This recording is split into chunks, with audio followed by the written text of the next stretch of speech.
সময় চলে গেলে ফিরে আসবে না।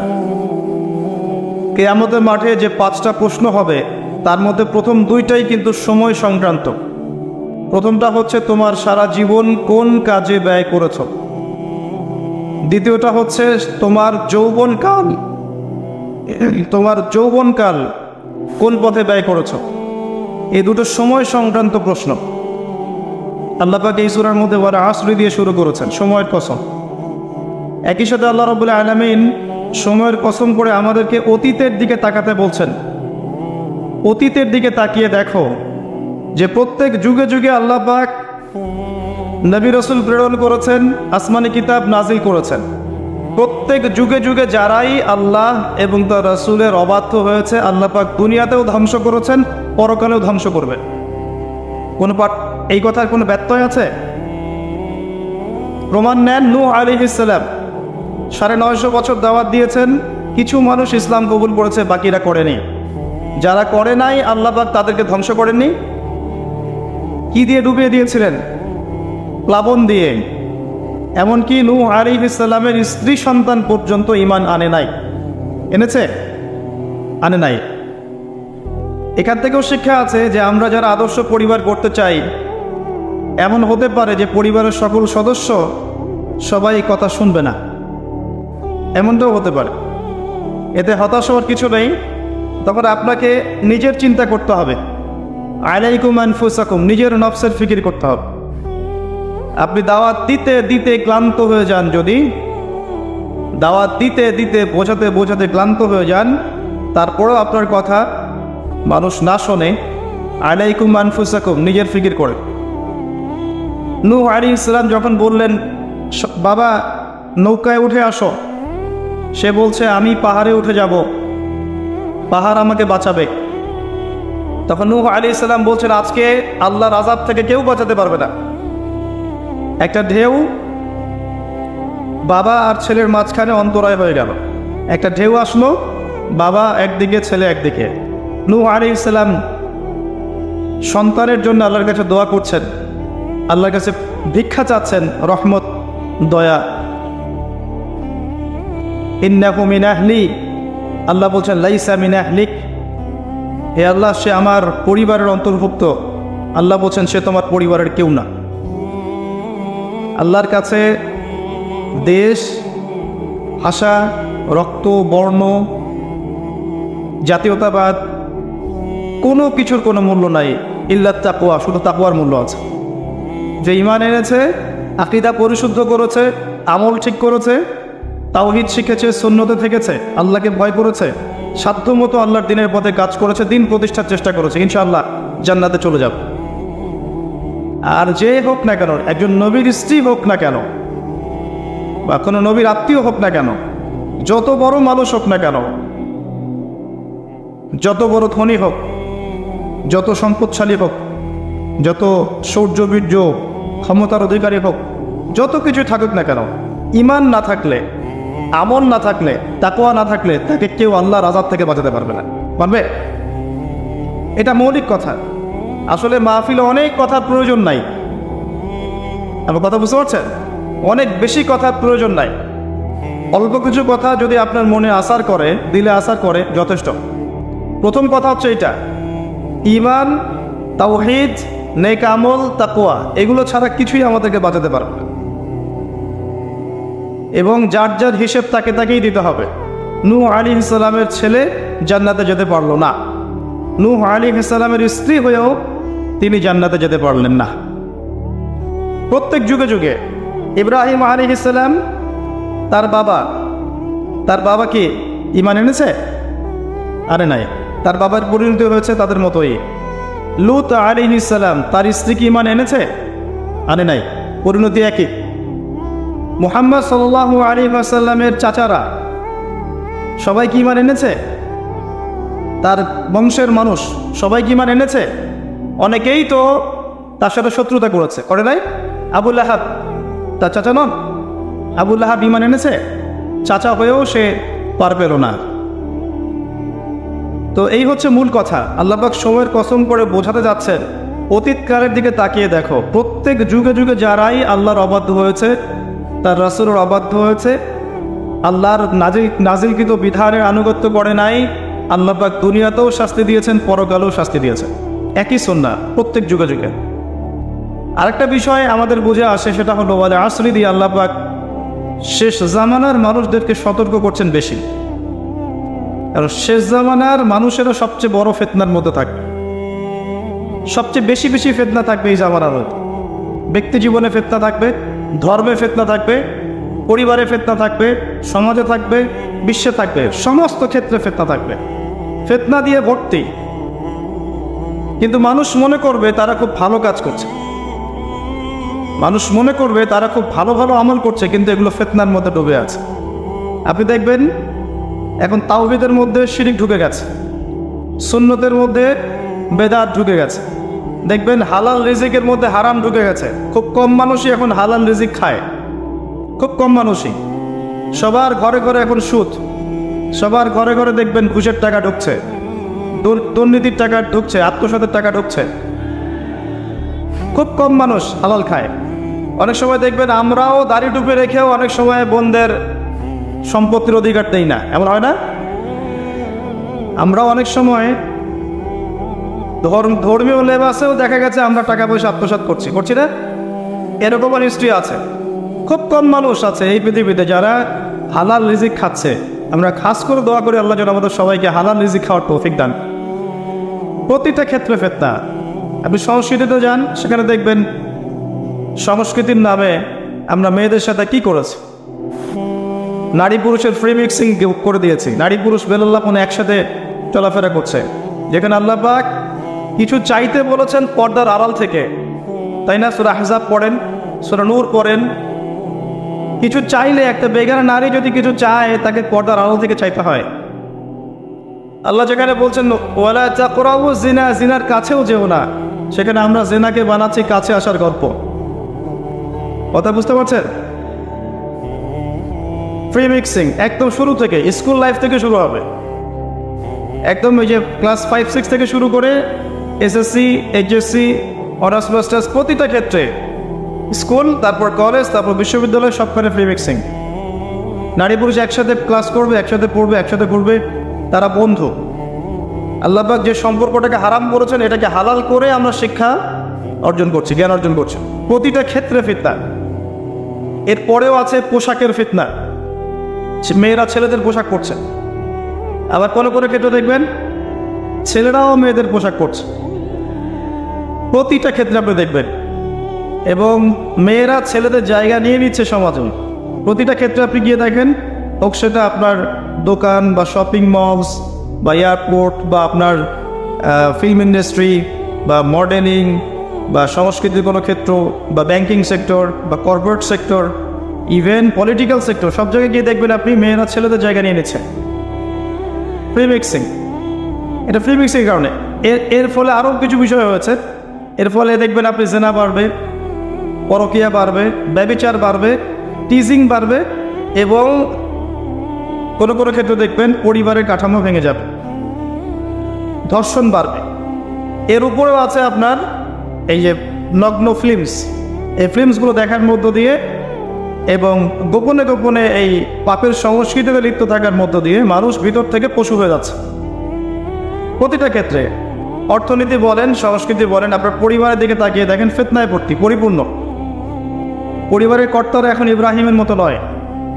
পরিবারের সন্তান সন্ততি কোরআন সুন্নাহ বোঝে না, ওযুর ফরজ বোঝে না, নামাজ কালাম ঠিক মতো পড়ে না। পরিবারের মেয়েরা দেখবেন পর্দা করে না। পরিবারে তালিম নাই, হৃদ্যতা, ভালোবাসা নাই, ইল্লা মাশা আল্লাহ। এর বাইরে আল্লাহর কিছু বান্দা আছেন, তাদের কথা ভিন্ন। ম্যাক্সিমাম পরিবারের অবস্থা। পরিবারের উপার্জনের ঠিক নাই, কোন পথে টাকা ঢুকছে পরিবারে ঠিক নাই। ঢুকলেই হলো, হালাল হোক আর হারাম হোক, এই হচ্ছে আমাদের টার্গেট। এনিহাও যে কোনোভাবে আমাকে একটা জমি কিনতে হবে, বাড়ি করতে হবে, গাড়ি করতে হবে, স্ট্যাটাস বাড়াতে হবে, যেভাবেই হোক আমাকে এগুলো অর্জন করতে হবে। এই হচ্ছে আমাদের জীবনের উদ্দেশ্য। এখন ওয়ার্ল্ড অ্যাফেয়ার্সে গিয়ে তাকিয়ে দেখেন, যে ইন্নাল ইনসানা লাফি খুসর, মানুষ অবশ্যই ক্ষতির মধ্যে আছে। আল্লাহ পাক বলেছেন এই পৃথিবীতে মানুষের ক্ষতি দুই রকম হয়, ইহকালীন এবং পরকালীন। দুনিয়াতে যত করাপশন বা দুর্নীতি, এর মূল কেন্দ্র হচ্ছে মানুষ। প্রতিটা ক্ষেত্রে মানুষ ফিতনা ফাসাদ সৃষ্টি করেছে। আল্লাহ কথাটা বলেছেন যাহারাল ফাসাদু ফিল বাররি ওয়াল বাহরি বিমা কাসাবাত আইদিন নাস। জলে স্থলে যত বিপর্যয় ছড়িয়ে পড়েছে এটা মানুষের হাতের কামাই, মানুষের হাতের কামাই। এমনকি আমরা পরিবেশটাকেও নষ্ট করে ফেলেছি, আবহাওয়াকেও নষ্ট করে ফেলেছি, জলবায়ু নষ্ট করে ফেলেছি, পানির স্তর নিচে নামিয়ে দিচ্ছি, অপচয় করেছি। কোনো সেক্টর বাকি রাখি নাই ফাসাদ সৃষ্টি করতে। সামনে একটা বড় ফাসাদ অপেক্ষা করছে, আল্লাহ ভালো জানেন।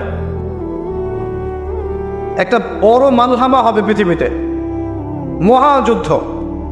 এই যুদ্ধে পৃথিবীর অনেক মানুষ মারা যাবে, এমনটা হাদিসের মধ্যে এসেছে।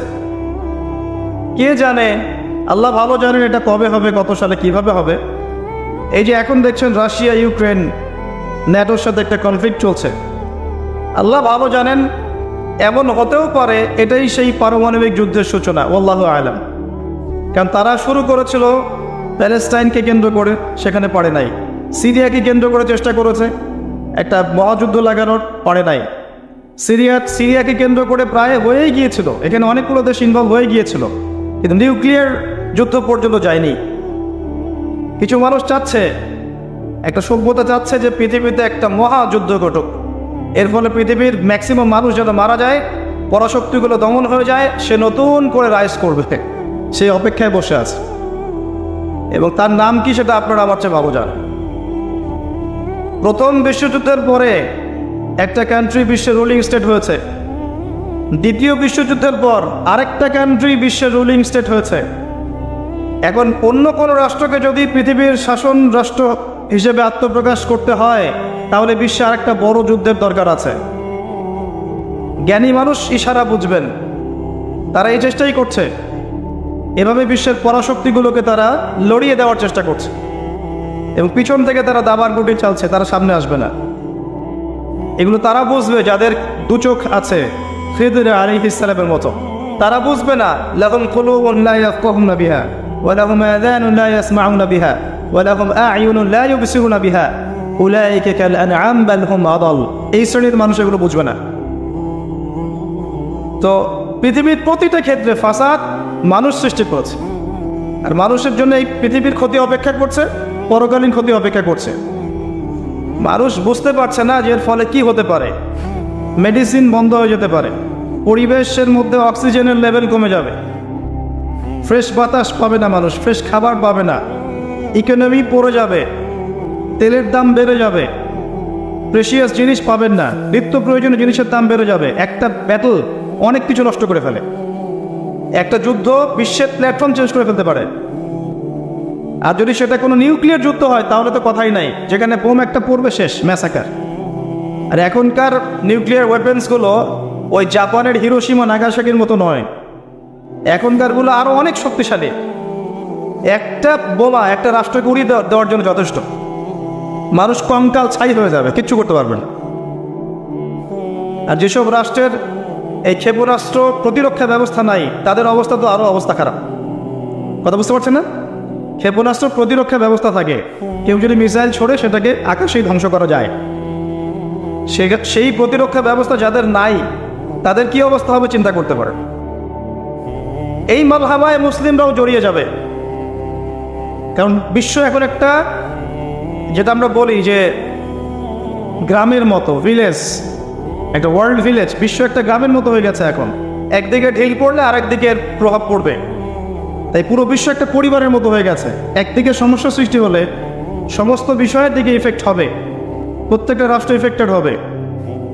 তো কেউই আমরা ক্ষতি থেকে মুক্ত নই, না দুনিয়ার ক্ষতি না পরকালে। আর পরকালের ক্ষতি তো আপনারা আমার চেয়ে ভালো জানেন। মানুষের জন্য অপেক্ষা করছে পরকালের সওয়াল জবাব, কবরের আযাব, মিজান, পুলসিরাত, জান্নাত, জাহান্নাম। ইন্নাল ইনসানা লাফি খুসর। তারপরেও মনে হয় আমাদের চালচলন দেখলে যে ক্ষতি আমাদেরকে স্পর্শ করবে না।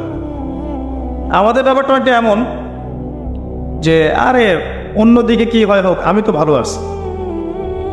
যখন সব কিছু নষ্ট হয়ে যায় তখন নিজেও ভালো থাকা যায় না, থাকা যায়? যখন সব কিছু নষ্ট হয়ে যায় তখন নিজেও আর ভালো থাকা যায় না। তো আমাদের ভাগ্যেও ক্ষতি অপেক্ষা করছে, এটা সময়ের ব্যাপার মাত্র। এখনও যদি আমরা সচেতন না হই, নিজেদের ফিউচারের চিন্তা না করি, নিজেদের আমল, আকিদা, পরিবার, রিজিক এগুলোকে না গুছিয়ে নেই, তাহলে সমস্যা আছে। আমরা কি সমস্যায় পড়তে চাই? আল্লাহ পাক আমাদের সবার আকীদাকে পরিশুদ্ধ করুন, আমিন। বেশি থেকে বেশি নেক আমল করার তৌফিক দান করুন, আমিন। আমাদের পরিবারগুলোকে আল্লাহ পাক জান্নাতি পরিবার রূপে কবুল করে নিন, আমিন। সবাইকে আল্লাহ পাক হালাল রিজিকের ব্যবস্থা করে দিন। দ্বীন ইসলামকে প্রতিষ্ঠা করার তৌফিক আল্লাহ পাক আমাদেরকে দান করেন। এবার আসেন, আল্লাহ 4টা কাজের কথা বলেছেন এই সূরার মধ্যে, ইন্নাল্লাযীনা আমানু ওয়া আমিলুস সলিহাত ওয়া তাওয়াসাউ বিল হক ওয়া তাওয়াসাউ বিস সবর। এই 4টা কাজ যে মুমিনরা করতে পারবে, মুসলিমরা করতে পারবে, আল্লাহ পাক তাদেরকে ফিতনা থেকে বাঁচিয়ে রাখবেন ইনশাআল্লাহ তাআলা। 1 নম্বর কাজ ঈমান। ঈমানের পিলার কয়টা? 3টা? 6টা? কয়টা? ইসলামের পিলার 5টা, ঈমানের পিলার কয়টা? 6টা। আল্লাহর প্রতি বিশ্বাস 1 নম্বর, ফেরেশতাগণের প্রতি বিশ্বাস 2 নম্বর, 3 নম্বর আসমানি কিতাব সমূহে বিশ্বাস, 4 নম্বর নবী রসুলগণে বিশ্বাস, 5 নম্বর পরকালে বিশ্বাস, ওয়াল ইয়াউমিল আখির, পরকালে বিশ্বাস, আর 6 নম্বর হচ্ছে তাকদীর বা ভাগ্যের ভালো মন্দের প্রতি বিশ্বাস। এগুলোকে 3টা কাজ করতে হয়। মনে বিশ্বাস করতে হয়, মুখে স্বীকৃতি প্রদান করতে হয়, এবং কাজে বাস্তবায়ন করতে হয়। কেউ যদি খালি বলে, মুখে বলে লা ইলাহা ইল্লাল্লাহ, কাজ নাই, চলবে? এই 3টা হচ্ছে আমাদের ঈমানকে টিকিয়ে রাখার মূল মন্ত্র। মনে বিশ্বাস, মৌখিক স্বীকৃতি এবং কাজে বাস্তবায়ন। আল্লাহ পাক আমাদের সবাইকে এটা করার তৌফিক দান করুন। এই ঈমান আনার পরে আমলে সালেহ করতে হয়। আমলে সালেহ কি জিনিস?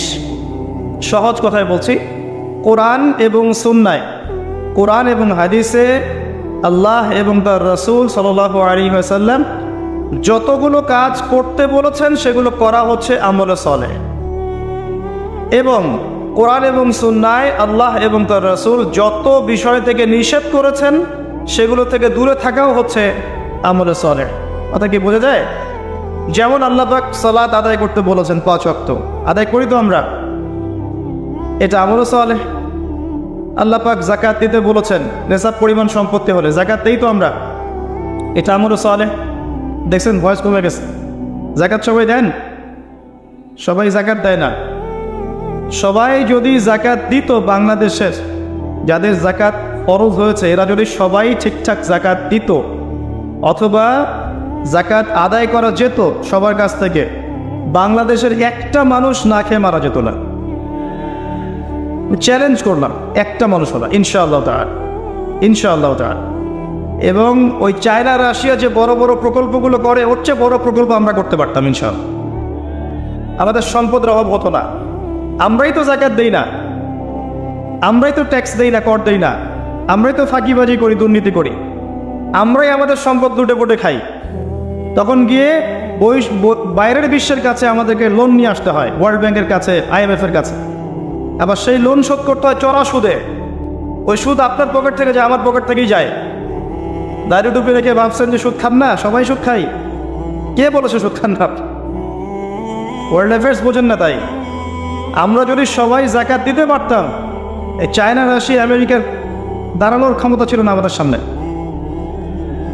প্রতিটা সেক্টরে আমরা উন্নতি করতে পারতাম, শুধুমাত্র ইকোনমিক সেক্টরে না, সমরাস্ত্র ক্ষেত্রে, মিলিটারি ক্ষেত্রে, অস্ত্রশস্ত্রের ক্ষেত্রে, প্রযুক্তির ক্ষেত্রে, প্রত্যেকটা সেক্টরে বাংলাদেশ হতো সুপার পাওয়ার ইনশাআল্লাহ তাআলা। এটা সম্ভব ছিল, আমরা করতে দেইনি, বিকজ আমরা আমাদের যাকাত দেইনি। আমরা আমাদের অর্থনীতিকে সমৃদ্ধ করার চেষ্টা করি নাই। একটা জাতির অর্থনীতি একটা বেসিক জিনিস। ইকোনমিক সেক্টর যদি ডেভেলপ না হয়, আপনি যতই তাকবীর মারেন, নারায়ে তাকবীর, আল্লাহু আকবার, কিছু করতে পারবেন না। এটা বাস্তবতা। শুধু আইওয়াস শোডাউন করে লাভ নয় তো, প্র্যাকটিক্যাল হন। আমাদের মাথা পিছু আয় কত? জীবনযাত্রার মান কেমন? অনেক কষ্ট করা হয় এই সেক্টরে। এখন একটা লেভেলে এসেছে, এটা সত্য কথা, যে এখন এই সময় একটা লেভেলে এসেছে যে জীবনযাত্রার মান কিছুটা উন্নত হয়েছে, এটা সত্য কথা, আগের চেয়ে উন্নত হয়েছে। কিন্তু অনেক সেক্টর পড়ে আছে যেখানে আমরা কিছু করতে পারছি না, যেমন প্রযুক্তি খাত, সমরাস্ত্র ক্ষেত্র, অস্ত্রশস্ত্র, মিলিটারি সায়েন্স, অনেক ক্ষেত্র আছে যেখানে আমরা ওদের মতো করতে পারিনি, কারণ আমাদের ইকোনমিক বেসটা দুর্বল। আমাদেরকে ওদের সুদ নিতে হচ্ছে, ওদের কাছ থেকে দান নিতে হচ্ছে, এবং ওরা শুধু এমনি এমনি আমাদেরকে হেল্প করতে চায় না, ওরা ওদের স্বার্থ বজায় রেখেই আমাদেরকে হেল্প করতে চায়। যে উপকার করতে চায় টাকার ঝুলি নিয়ে বাস্কেট অফ মানি নিয়ে সামনে আসে, এমনি এমনি আসে না। ওরা ওদের স্বার্থ বুঝে শুনে এটা করতে চায়, চড়া সুদ নেবে তারা, এবং এগুলো সুদ দিতে দিতে আমাদের অবস্থা খারাপ হয়ে যায়। জাকাত দেন প্রিয় ভাইরা, জাকাত দেন। জাকাত আপনার ইকোনমিক সেকশনটাকে সাম্যাবস্থায় নিয়ে আসবে, এবং যাদেরকে আল্লাহ পাক কিছু ক্ষমতা দিয়েছেন তাদের উচিত, আমি সম্মানের সাথে বলবো, তাদের উচিত যে নিসাব পরিমাণ সম্পদ যাদের হয়েছে, মুসলিমদের অ্যাটলিস্ট, এটা তো অমুসলিমদের সাথে সম্পর্কিত না, মুসলিমদের নিসাব পরিমাণ সম্পদ যাদের হয়েছে, এই জাকাতটাকে সুষ্ঠুভাবে আদায় করার একটা সিস্টেম চালু করেন। দেখবেন ইনশাআল্লাহ তাআলা ইকোনমিক সেকশন অনেক ডেভেলপড হবে ইনশাআল্লাহ আযজা ওয়া জাল। আমরা আমাদের টাকা দিয়ে চলবো। আমাদের দেশে কি ফলে না বলেন তো? এমন কোন জিনিস আছে যেটা আমাদের দেশে ফলে না? কোন মৌলিক চাহিদা, খাদ্য, বস্ত্র, বাসস্থান, চিকিৎসা, শিক্ষা, কোন সেক্টরটাতে আমরা পিছিয়ে আছি বলেন তো? প্রতিটা জিনিস আল্লাহ পাক এই বাংলাদেশকে উজাড় করে দিয়েছেন। ভালো করে চিন্তা, সমুদ্র আছে আপনার, নদী আছে আপনার সবুজ শ্যামল মাঠ দিয়ে ভর্তি, আপনার ধান, গম, পাট, কত কি যে হচ্ছে বাংলাদেশে, অবাক করা বিষয়। এই দেশের মাটিতে অনেক বড় বড় আল্লাহর ওলিরা এসেছিলেন, জানেন? অনেক বড় বড় দোয়া করেছেন তারা দেশের জন্য, এই জায়গার জন্য। জায়গাটা এমনি এমনি তো সুযোগে সফল হয়নি। আল্লাহর বান্দারা যখন এখানে তাওহীদে থাকবে, সুন্নতে থাকবে, ইসলামে থাকবে, আল্লাহ আসমান জমিনের বরকতের দরজা খুলে দেবেন ইনশাআল্লাহ। এখন পর্যন্ত এখানে বহু বরেণ্য উলামা কেরাম আছেন।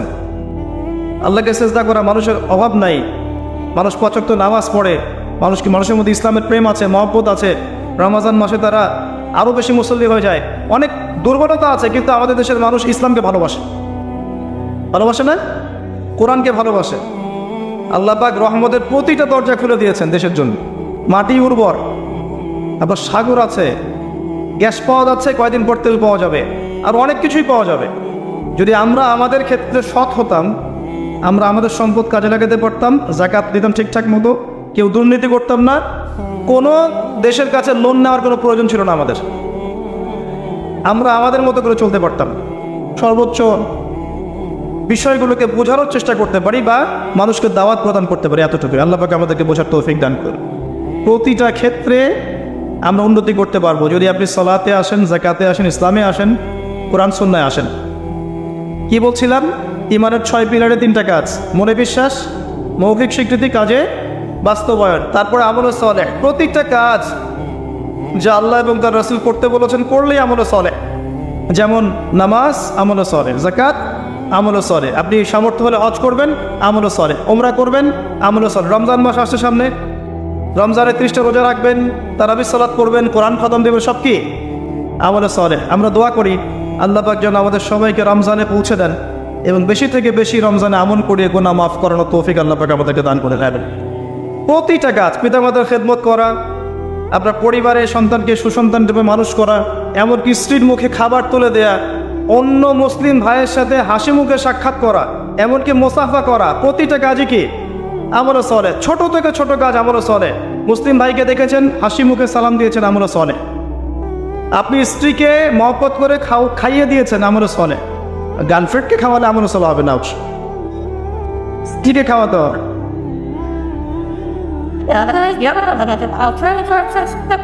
কথা কি বুঝতে পারছেন? আল্লাহর হালালে থাকেন, প্রতিটা কাজ আমলে সালেহ। আপনি বাথরুমে যাচ্ছেন, দোয়া পরে ঢুকলেন, দোয়া পরে বের হলেন, আমলে সালেহ।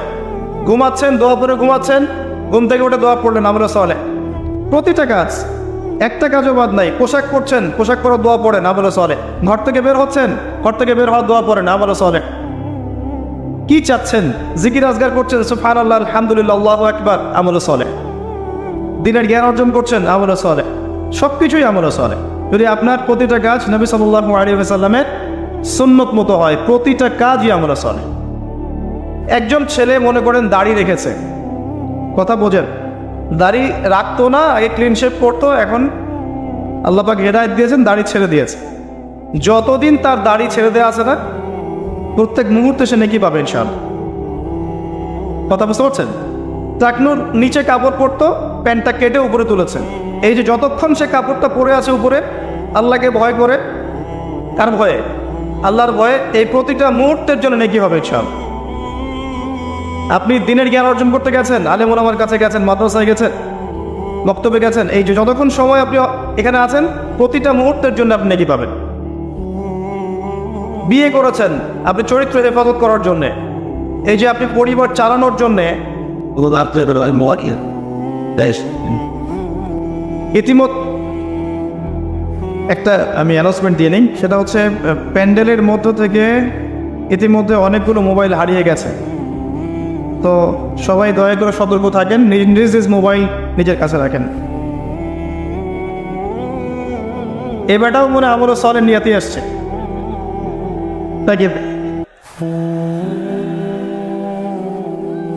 শোনো ভাই, যে কাজগুলো করেছো যদি আল্লাহকে ভয় করে থাকো, চুপচাপ যেখান থেকে নিয়েছো চুপচাপ রেখে চলে যাও, না হলে তোমার জন্য অপেক্ষা করছে পরকাল একটা শাস্তি। আল্লাহ পাক কিয়ামতের মাঠে ওঠার সাথে সাথে তোমার ডান হাত কবজি পর্যন্ত কেটে দিবেন, খুব সতর্ক। আর এই কথাটা আল্লাহ পাক আমার মুখ দিয়ে বের করালেন, তোমার কানে কিন্তু পৌঁছেছে, তুমি দাওয়াত পেয়েছো, সতর্ক আমি করেছি।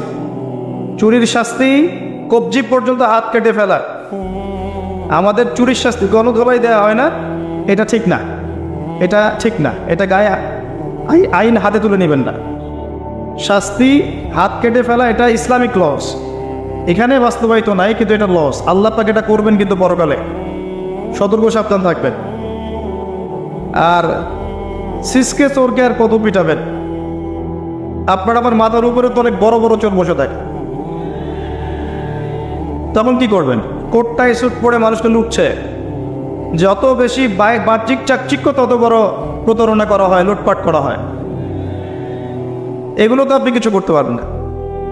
যে ভাই এই কাজ করেছেন, আল্লাহর ওয়াস্তে এই বিষয়গুলো রেখে চলে যান, গোপনে রেখে চলে যান। ইনশাআল্লাহ আল্লাহ পাক আপনার পাপকে গোপন করে দিবেন, আল্লাহ আপনাকে মাফ করে দিবেন। আল্লাহকে ভয় করে এগুলো রেখে চলে যান। যদি আপনি এই হারাম টাকা নিজের পেটে ঢোকান, জাহান্নামের আগুন পেটে ঢোকাবেন। আল্লাহ পাক বোঝার তৌফিক দান করুন। আসেন, আমি লম্বা সময় আলোচনা করতে পারবো না, আমি গুটিয়ে নেব। আমরা আমলে সালেহের কথা বলছিলাম। প্রতিটা কাজ যদি আপনি নবী সাল্লাল্লাহু আলাইহি ওয়াসাল্লামের সুন্নাহ মতো করেন, আমলে সালেহ হবে। চরিত্র রক্ষা করার জন্য আপনি বিয়ে শাদী করেছেন, পরিবারকে ভরণ পোষণ করাচ্ছেন, এমনকি স্ত্রীর সাথে যে মিলিত হচ্ছেন, এটাও আপনার নেকি হবে ইনশাআল্লাহ। প্রতিটা কাজ। একই সাথে আরেকটা পয়েন্ট বলবেন না, কোরআন এবং সুন্নাতে আল্লাহ পাক যত বিষয়কে নিষেধ করেছেন, এই নিষেধগুলো বর্জন করার নামও কিন্তু আমলে সালেহ। শুধুমাত্র নেকি কাজ করব আর পাপ কাজ ছাড়বো না, এমনটা কিন্তু আমলে সালেহ নয়। যেমন আল্লাহ পাক শিরিক করতে নিষেধ করেছেন, শিরিক না করা আমলে সালেহ। কুফরি করতে নিষেধ করেছেন, কুফরি না করা আমলে সালেহ। আল্লাহ পাক বেদাত করতে নিষেধ করেছেন, বেদাতি আমল না করা কি আমলে সালেহ। আল্লাহ পাক হারাম খেতে নিষেধ করেছেন, হালাল খাওয়া আমলে সালেহ। আল্লাহ পাক পর্দা করতে বলেছেন, বেপর্দায় না চলা আমলে সালেহ। আল্লাহ পাক জেনার ধার কাছেও যেতে নিষেধ করেছেন, তাই চরিত্র রক্ষার জন্য বিয়ে করা কি আমলে সালেহ। প্রতিটা কাজ যা আল্লাহ করতে বলেছেন করা আমলে সালেহ, রাসূল করতে বলেছেন সাল্লাল্লাহু আলাইহি ওয়াসাল্লাম করা আমলে সালেহ। সেই প্রতিটা কাজ যা আল্লাহ এবং তার রাসূল নিষেধ করেছেন, সেগুলো না করাও আমলে সালেহ। মনে থাকবে কথা। আমাদের একটা সমস্যা বলি এখন, আমরা যেটা করি সেটা হলো আমরা অনেক ভালো কাজ করি ঠিকই, কিন্তু আল্লাহর হারামগুলোকে ছাড়তে পারি না। কথা ঠিক না বেঠিক? দেখবেন নামাজ পড়ি 5 ওয়াক্ত, সুদ ছাড়তে পারি না, আছে না? আমরা যাকাত, আমরা দান সাদাকা করি মাঝে মাঝে, ফরজ যাকাত দেই না।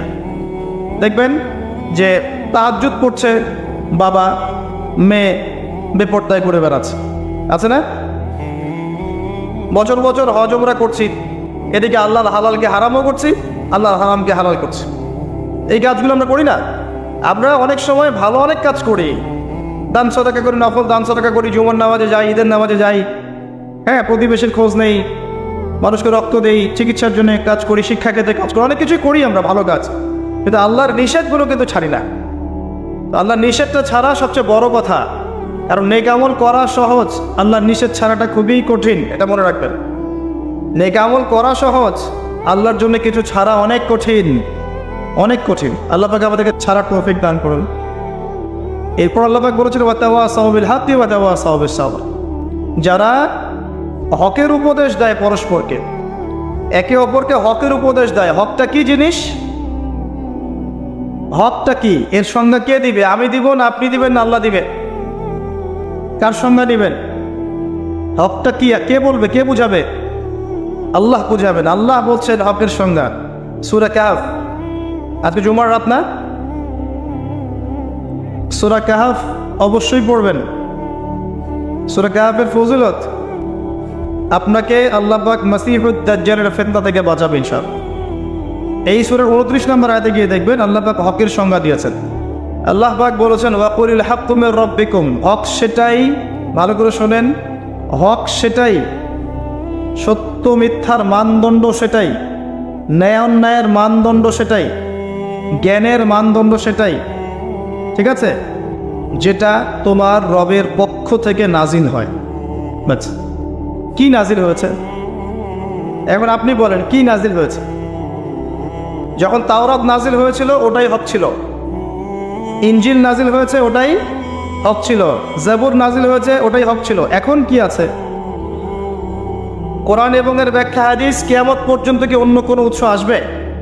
অন্য কোনো নবী আসবেন? আর কোনো রসুল আসবেন? গোলাম আহমেদ কাদিয়ানী যতই বলুক, সে কি নবী হয়ে যাবে? সুবহানাল্লাহ। মানুষ, কিছু মানুষ এখন তাদেরকেও নবী বলে গ্রহণ করছে। আর এটা কিয়ামতের সাইন। আমি অবাক হচ্ছি না, কারণ নবী সাল্লাল্লাহু আলাইহি ওয়াসাল্লাম বলেছেন কিয়ামতের আগে 30 জন ভণ্ড নবীর আগমন ঘটবে। কতজন? তার মধ্যে 4 জন হচ্ছে মহিলা, তার মধ্যে 4 জন কে? মহিলা, বাকিরা পুরুষ। তো এই হলো অবস্থা। নবী সাল্লাল্লাহু আলাইহি ওয়াসাল্লামের ঠিক পরেই আবু বকর রাদিয়াল্লাহু আনহু যুগেও একাধিক খণ্ড নবীর আগমন ঘটেছিল, এখনো হচ্ছে। এরপরে কিয়ামত পর্যন্ত কোন নবী আসবে? নবীর ওয়ারিশগণ থাকবে। নবীর ওয়ারিশ কারা? উলামায়ে কেরাম, তারা নবীর ওয়ারিশ। এবং আমার নাসিহা হচ্ছে আপনি কোরআন এবং সুন্নাহটাকে তাদের সোহবতে গিয়ে পড়েন এবং বোঝেন। এটা সবচেয়ে বেশি ইম্পর্ট্যান্ট, কারণ কোরআন এবং সুন্নাহ তাদেরকে দেখে শিখলে আপনি ভালো শিখতে পারবেন। এবং এটা হচ্ছে সেই নববী সুন্নাহ। এখানে গিয়ে আপনি দেখতে পারেন, একজন সাধারণ মানুষ হিসেবে আপনি দেখতে পারেন যে অনেকের মাঝখানে হয়তো ইখতিলাফ আছে, ঠিক আছে, মতপার্থক্য আছে। এই মতপার্থক্যে আপনি ঢুকবেন না। তারা যদি মতপার্থক্য করে এটা তাদের উপর ছেড়ে দেন। আপনি সবাইকে সম্মান করবেন। কথা বুঝতে পারছেন? আপনি সব আলেমদেরকে সম্মান করবেন। হকপন্থী ওলামায়ে কেরাম যারা আছেন সবাইকে আপনি সম্মান করবেন। সবার সাথে আপনি সখ্যতা বজায় রাখবেন। তারা আপোষে কার সাথে কি করছে এটা আপনার দেখার দরকার নেই। কথা বুঝতে পারছেন?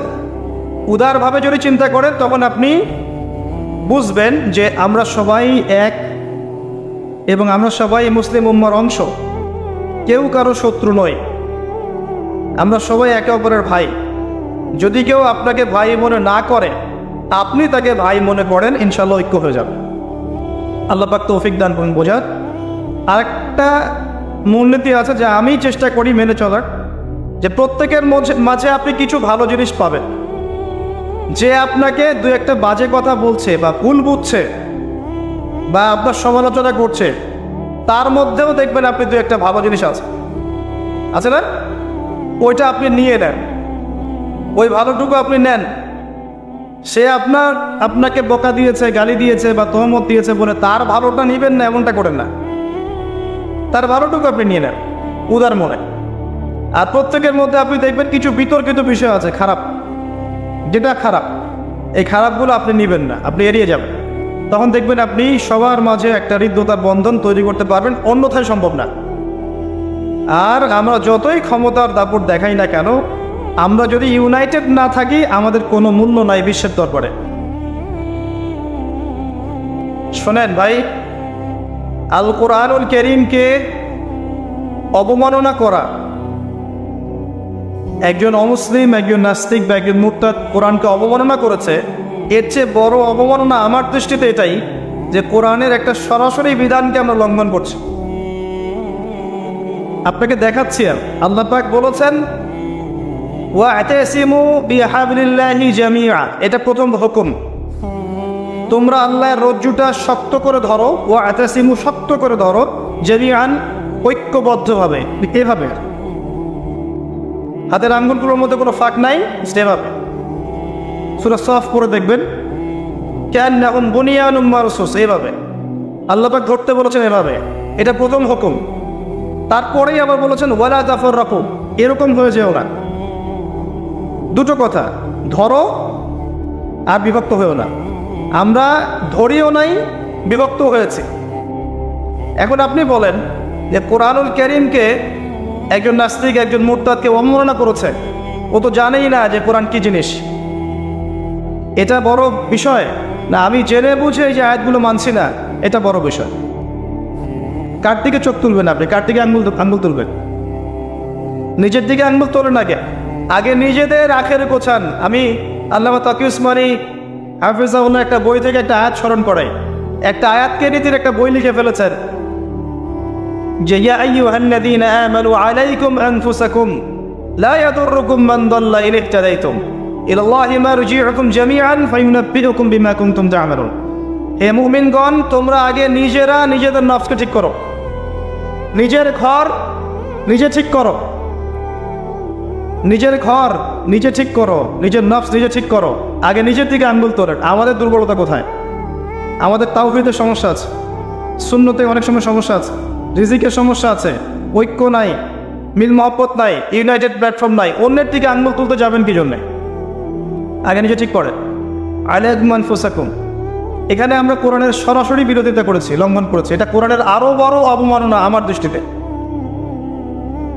এজন্যই রিকোয়েস্ট করি যে অ্যাটলিস্ট অর্থগুলো বোঝার চেষ্টা করুন।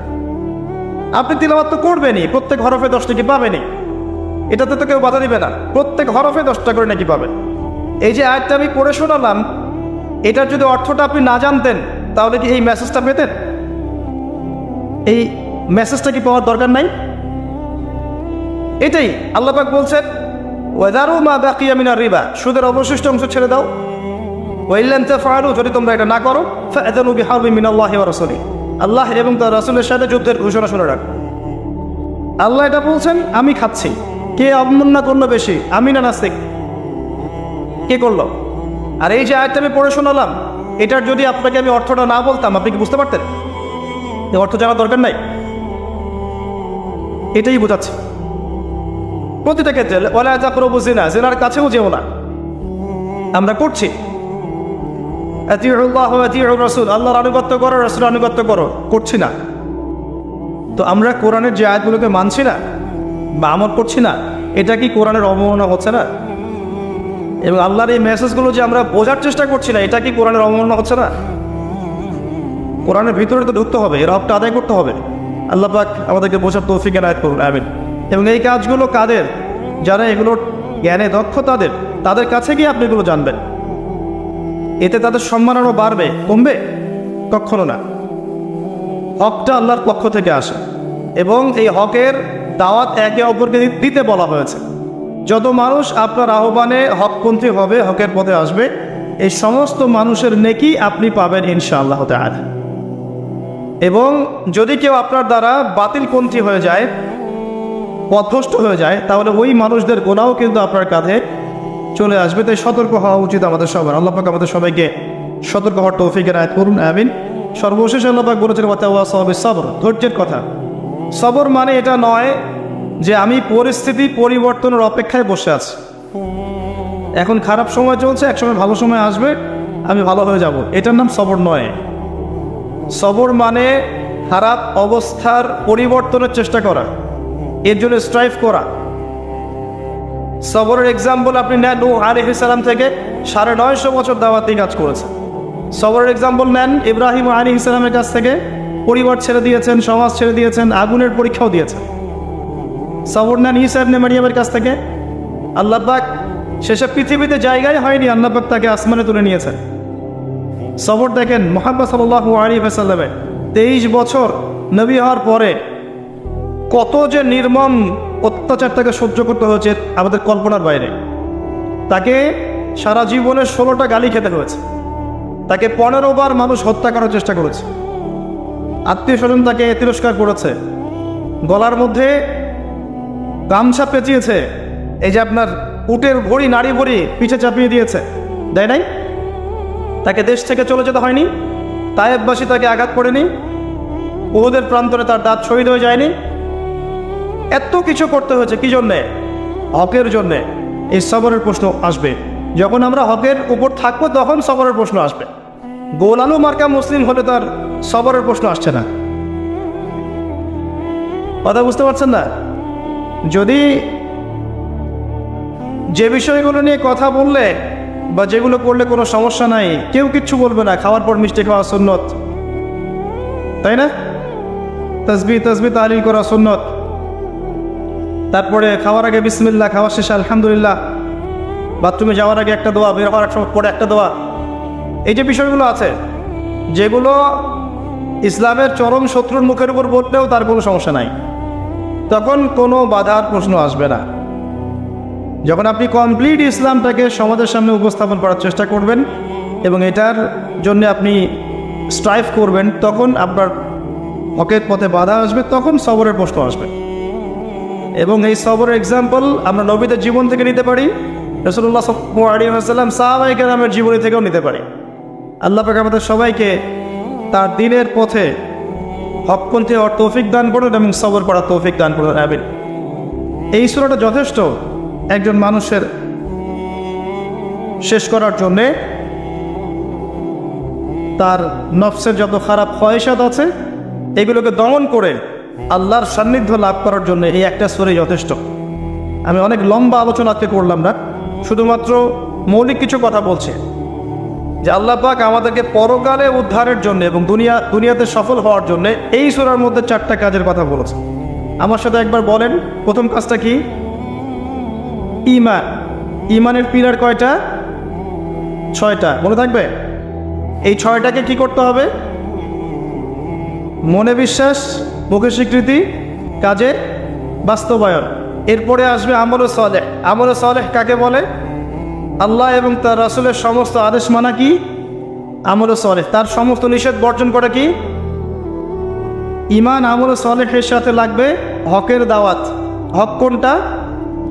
যেটা বলেন আল্লাহর পক্ষ থেকে নাজিল হয়েছে, আল্লাহর ওয়াহি। আল্লাহর ওয়াহি এখন কি? কোরআন এবং সুন্নাহ। এই কোরআন সুন্নাহকে আপনি নিজে আমল করবেন, পরিবারে আমল করাবেন, চেষ্টা করবেন সমাজে বাস্তবায়ন করার। আল্লাহ আপনাকে যেখানে সামর্থ্য দিয়েছেন সেখানে আপনি করবেন। আল্লাহ পাক তৌফিক দান। কেউ দাঁড়ানোর চেষ্টাও করি না, কেউ তো হয়তো নামাজের দোয়াও করি না, কেউ কোনো শব্দ উচ্চারণ করি না। প্রথম কয়েকদিন আমরা অনলাইন লেখালেখি করেছিলাম, শেষ, খালাস। অথচ আজকের ঈদের খুশির দিন ওই মজলুম ভাইদের জন্য, আজকে ঈদের খুশির দিন তাদের জন্য। ওই অবস্থাতেও তারা 30টা রোজা রেখেছে, সাহারি না পেয়েও খাস দিয়ে সাহারি করেছে, ইফতার না পেয়েও পানি দিয়ে ইফতার করেছে। আজকের ঈদের খুশির দিন তাদের জন্য, আমার জন্য না, আমাদের জন্য না। রমাদানে যারা কোরআনের হক আদায় করতে পেরেছিল তাদের জন্য ঈদের খুশি। নিজে থেকে প্রশ্ন করে আসেন, আমরা কি রমাদানে কোরআনের হক আদায় করতে পেরেছি? কতজন ব্যক্তি খতম দিয়েছে? কতজন ব্যক্তি কোরআনটা একটু স্টাডি করার চেষ্টা করেছি, কোরআনের দাওয়াত দিয়েছি, মানুষকে একটু শিখিয়েছি, দার্স দিয়েছি, কোরআন কেন্দ্রিক সময় কাটিয়েছি, বা একটা প্রত্যয় ব্যক্ত করেছি যে আমি সারা জীবন কোরআন মেনে চলবো ইনশাআল্লাহ। কোরআন খতম করার পরে ইমাম সাহেব একটা দোয়া পড়েছে, আমরা এতই হতভাগা জানেন ওই দোয়াটার অর্থ জানেন। ইমাম সাহেব খতমে তারাবির দিন একটা দোয়া পড়েছে শেষ দিনে, আল্লাহুম্মা ইজআলিল কুরআন রাবিআ কুলুবিনা ওয়া নূরা সুদুরিনা আল্লাহুম্মা ইজআলহু লানা ইমামান ওয়া হুদান ওয়া নূরান ওয়া রাহমা ওয়াজআলহু লানা হুজ্জাতান ইয়া রাব্বাল আলামিন। দোয়াটা পড়ে নিও। একা একা এক বচনে যদি পড়া হয় দোয়াটা এভাবে আসে, আল্লাহুম্মা ইরহামনি বিল কুরআনিল আযীম। আল্লাহ কোরআনের ওসিলায় আমাদের রহম করেন। পড়েই নাই, কিসের রহম? হকি আদায় করে দেয়, কিসের রহম? আল্লাহুম্মা ইজআলহু লি, আল্লাহ কোরআনকে আমার জন্য বানিয়ে দেন ইমামান, নেতা, কোরআন হবে আমার নেতা, ওয়া হুদান, আমার হেদায়েত, ওয়া নূরান, আমার আলো, ওয়া রাহমা, এবং দয়া। কি ভারী ভারী শব্দ, কি গভীর ভারী ভারী শব্দ। ওয়াজআলহু লি হুজ্জাতান ইয়া রাব্বাল আলামিন। আল্লাহ কোরআনকে আমার জন্য দলিল প্রমাণ বানায় দেয়। সুবহান। এই দোয়াগুলো আমরা পড়েছি বাংলার মাসে, তারা বিশ্বাসী, কিন্তু কোরআনের হক আদায় করতে পারবে। বাঙালি জাতিকে সতর্ক করছে, যদি এখন পর্যন্ত আমরা সবাই কোরআনের কাছে ফিরে না আসতে পারে, কোরআন পড়া, কোরআন শেখানো, এটা দাওয়াত মানুষের কাছে প্রচার করা, এর আদেশ মানা, এর নিষেধগুলো ছাড়া, এর মধ্যে যা আল্লাহ বলেছেন মানবো, যা নিষেধ করেছেন ছাড়বো, রাসূল হাদিসে যা বলেছেন মানবো, যা নিষেধ করেছেন ছাড়বো, এবং কোরআন কেন্দ্রিক আমরা সমাজ, রাষ্ট্র, পরিবার সব করবো, এই চেতনা যদি আমাদের মধ্যে না আসে, এই চেতনা যদি আমাদের মধ্যে না আসে, আল্লাহর গজব আসার অপেক্ষা করতে পারি। আজ হোকার কান গাদান তাও বা আদাবাদিন, আজ অথবা কান, কারো তাও পরশু আল্লাহর নজর চলে আসবে, আমাদের হেফাজত করে দেয়। আল্লাহ পাক আমাদের সবার কলবের মধ্যে কোরআনের প্রতি মহব্বত দান করে দেন। আল্লাহ পাক আমাদের সবার কলবে কোরআনের প্রতি শ্রদ্ধা দান করেন, ভক্তি সম্মান দান করেন, প্রকৃত আনুগত্য দান করেন, কোরআন কেন্দ্রিক জীবন গড়ার একটা দৃঢ় চেতনা আমাদের মধ্যে দান করে দেন। ঈদের খুশি আজকে এই ভাইদের জন্য যারা কোরআনের হক আদায় করতে পেরেছে।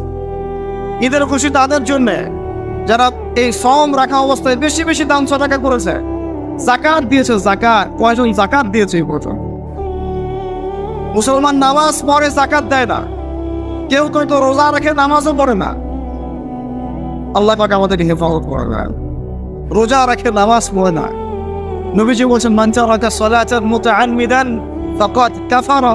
কেউ যদি ইচ্ছাকৃতভাবে ফরজ নামাজ ছেড়ে দেয়, সে কুফরি করে, ইসলামের সাথে কোনো সম্পর্কই থাকলো না।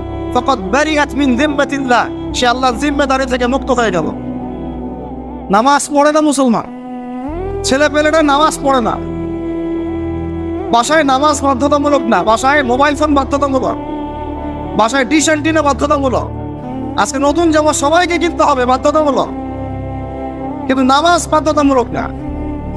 কোন রকম নামাজ পড়েছে, অনেকে 5 ওয়াক্ত নামাজে পড়ে, 5 ওয়াক্ত নামাজটা ফরজ, এই চেতনাটা হারায় যাচ্ছে।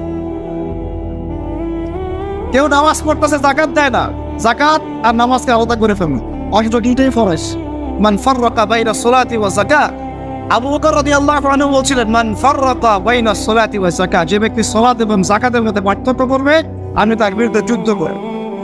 এবং তিনি করেছিলেন, এটা রাষ্ট্র ক্ষমতার মালিক, তিনি করেছেন।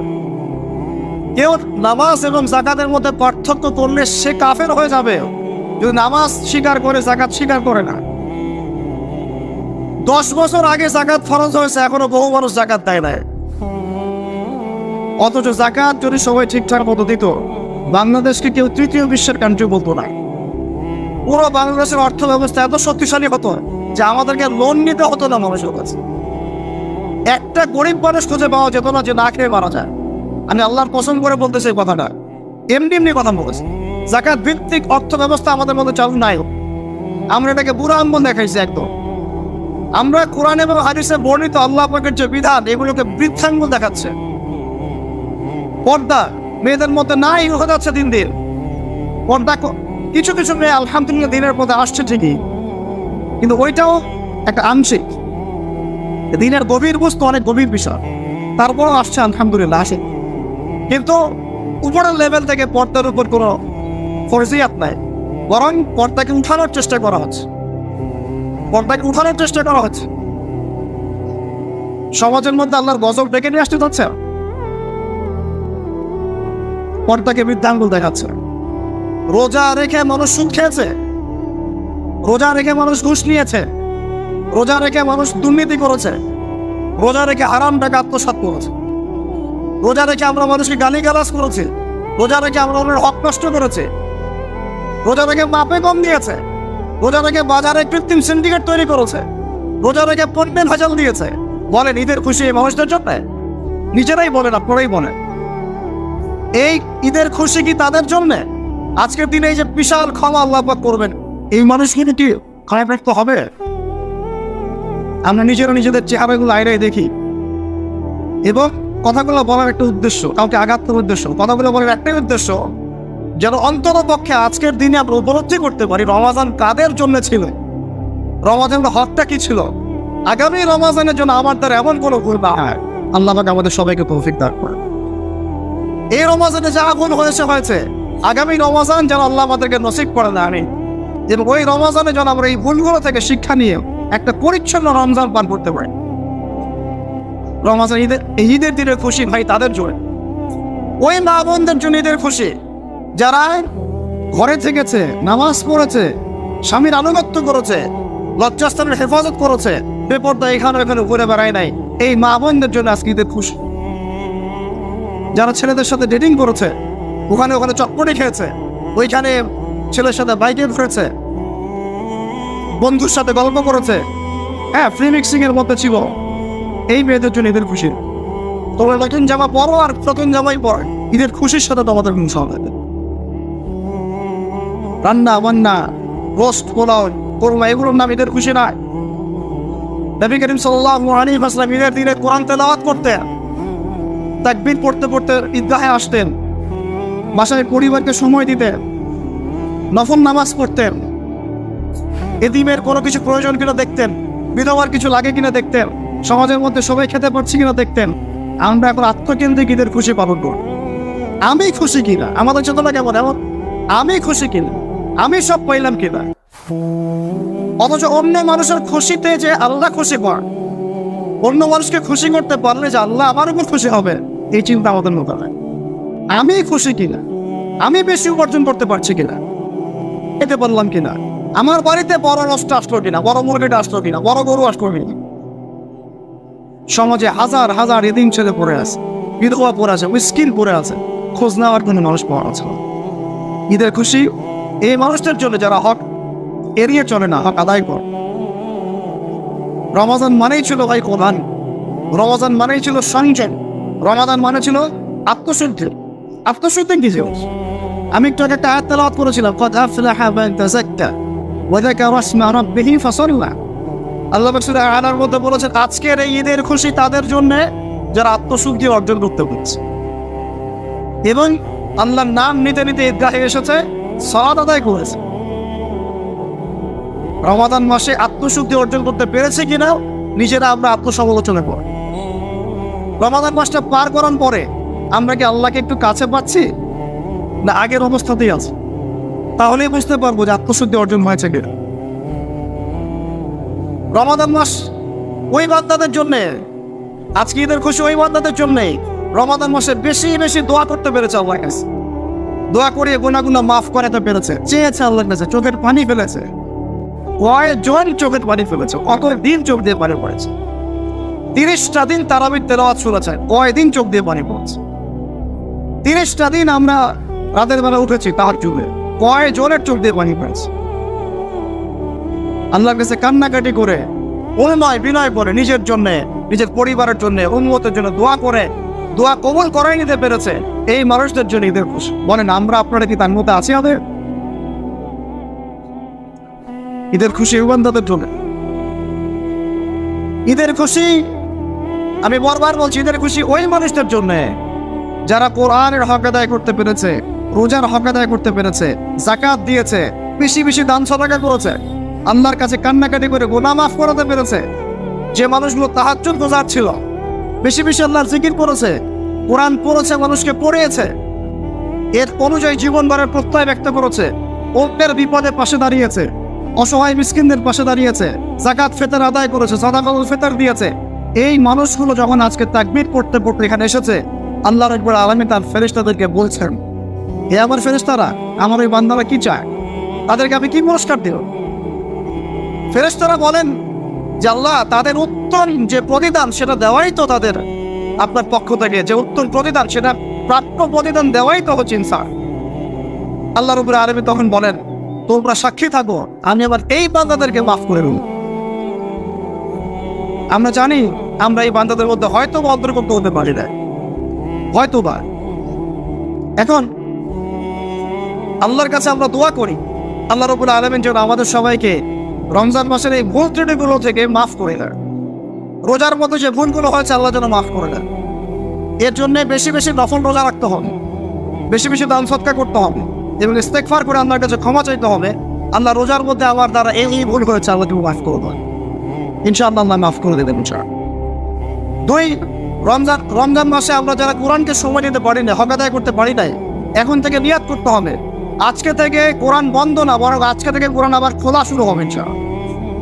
রমাদান শেষ হচ্ছে বলে একদম খতমে তারাবি হয়েছে, কোরআন বন্ধ, এমন চিন্তা না, বরং আজকে থেকে কোরআন আবার খোলা শুরু হবে ইনশাআল্লাহ। প্রত্যেক দিন আমরা এক পারা করে তেলাওয়াত করবো ইনশাআল্লাহ, কমপক্ষে একটা করে পৃষ্ঠার অর্থ বলবো ইনশাআল্লাহ। এই চেতনা নিজের মধ্যে বদ্ধমূল করে।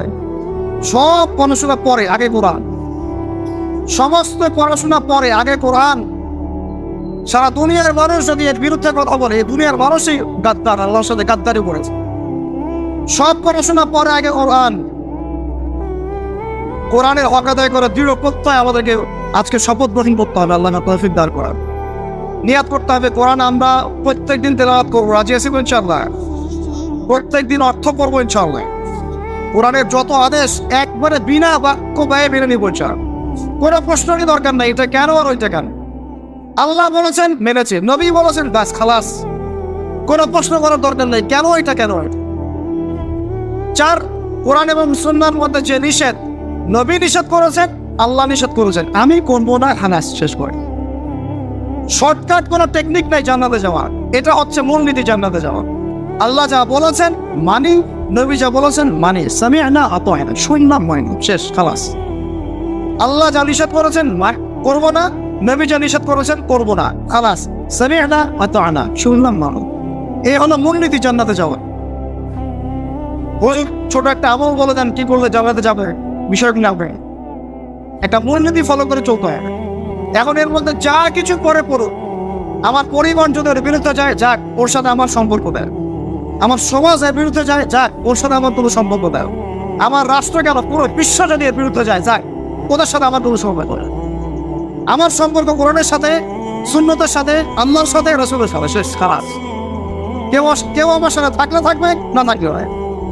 এই চেতনা নিয়ে যদি আমরা চলতে পারি ইনশাআল্লাহ আল্লাহ আমাকে রহমত দেবে আসবে। তখন দেখবেন সারা দুনিয়া আমার গোলাম হয়ে গেছে ইনশাআল্লাহ। আল্লাহ পুরো দুনিয়াকে আপনার পায়ের সামনে এনে নতজানু করে দিবেন ইনশাআল্লাহ। আর যদি এগুলোকে আপনি দুনিয়ার স্বার্থে এড়ায় যান, না দুনিয়া তো অন্যদিকে চলে, আমাকে অন্যদিকে চলতে হবে, আল্লাহ পাক এই দুনিয়ার নেশা আপনাকে ডোবায় রাখবেন, ওই দুনিয়া আপনাকে ধ্বংস করে দিবেন। দেখেন না, আজকে থেকে আমরা নিয়াত করবো যে আজকে থেকে কোরআন বন্ধ না, বরং কোরআন খোলা শুরু হবে। আজকে থেকে আমরা দান সৎকার আরো বাড়াই দেবো ইনশাআল্লাহ। আমরা রমজানে যে শিক্ষাটা শিখেছি সারা বছর ধরে রাখবো ইনশাআল্লাহ। এটা একদিনের জন্য না, এক মাসের জন্য না, পুরো জিন্দেগির জন্য আমাদের নিয়াত থাকবে। রমজানে যা শিখেছি পুরো জীবনে এটাকে ধরে রাখবো ইনশাআল্লাহ। আল্লাহ পাক তৌফিক দান করে দেন। শয়তান ছাড়া পেয়ে গেছে, শয়তান এখন উন্মুক্ত। যদিও বা রমজান মাসেও শয়তানের অনুসারীরা উন্মুক্ত ছিল, বড় শয়তান বাধা ছিল, তাদের কি হয়েছে? মানুষ শয়তান আর ছোট শয়তান সবখানেই ছিল। এখন বড় শয়তান মুক্ত, সে আবার আমাদেরকে আল্লাহর পথ থেকে বিচ্যুত করার চেষ্টা করবে। আমরা তাকওয়া অর্জন করেছিলাম, সংযমে হয়েছিলাম, সে আমাদের তাকওয়া নষ্ট করার চেষ্টা করবে, আমাদের সংযম নষ্ট করার চেষ্টা করবে। আমরা নামাজে কিন্তু মনোযোগী হয়েছিলাম, কিছুটা হলেও সে আমাদের নামাজ থেকে এখন দূরে সরানোর চেষ্টা করবে। আজকের দিনেই সে ওয়াসওয়াসা দিবে, জোহরের নামাজে দেওয়ার জন্য তার আহরণ কোনো দরকার নেই।